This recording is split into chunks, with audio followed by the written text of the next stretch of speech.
Go through how to link up Xero and Edge. We have a help screen in Edge Answers that tells you about this. Critical thing here is that you must identify three special accounts, three special ledger numbers that are in Xero. The first one is the bank account where all the money is deposited. The next one is a ledger number for a current liability where any income comes in advance, not actually put towards a billable item. So the payment's made and it hasn't gone to anything as yet. And then we also need a clearing account, similarly a current liability account that's used in the processing of these batches.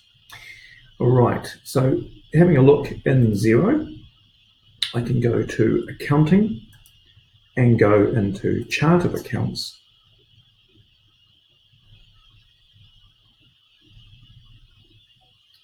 And you can see this is all set up already.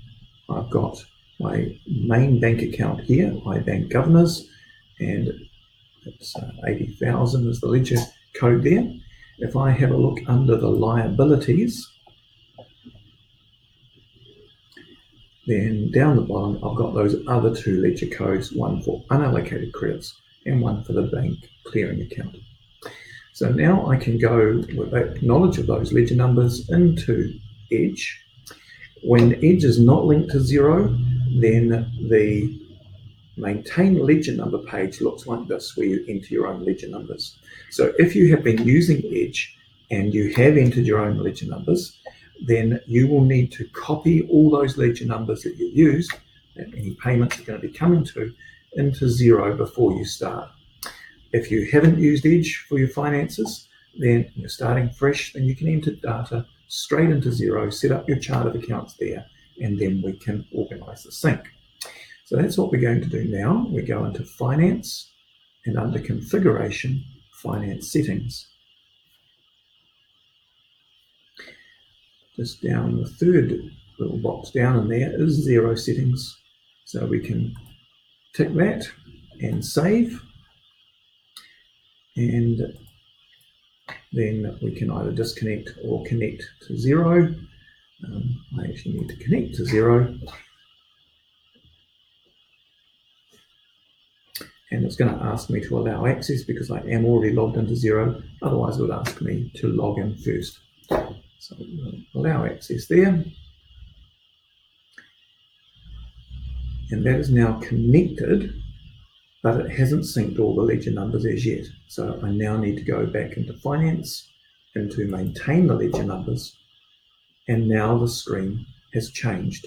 It now wants those three ledger numbers that we discussed before, one for the bank, one for the clearing account, and one for the unallocated credits account.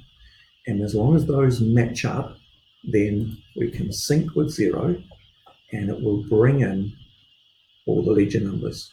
Now, if you haven't synced with Xero before and you have some ledger numbers there, if they don't match up, it's going to ask you to delete those. So just be aware of that and need to match up first. All right, well, that's synced up. We are now ready to process some payments and have that data go through into Xero. So I'm going through to the Finance Payments screen, Finance Payments Received, going into a student, and I'm going to say that we have received $30 from that student. We can say that it's an electronic payment, and we can say that that's gone to pay off their 2018 school fees. And we will save that there. So that is done. Now we can go in and look at that data under batch processing.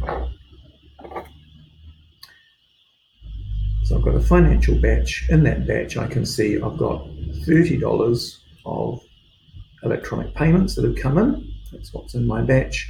I'm ready, in this case, to close that batch. So I'll close it. I can print out that banking summary, which is what's shown on the left. I can print batch ledger totals or student transactions or export them to Excel, or I can print just a batch ledger summary. In fact, I will print that batch ledger summary just for us to have a look at. Where has that $30 gone? So it's not immediately obvious from here. And then we're going to look at exporting that batch to Xero. Okay, so there's my ledger number. Let's click on the export batch to Xero. It's pretty quick. It's just going to talk to Xero and send that data through.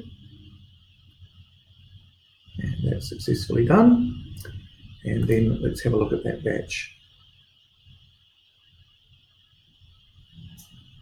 So that $30 came in as an electronic payment into my main bank account. And then that payment has been allocated to this ledger number, which is a revenue account that's in Xero. So 101.80. So let's go into Xero in our chart of accounts. Let's look at we'll look at all accounts to start with, And we click on our main bank account, and we'll see quite what I expect. Might be the date order. Let's try that again. There we go. There we see $30 that's come in for that student there. I've done another $20 one earlier, which is why you can see that. So there's the money that's come in there. And then back at our chart of accounts,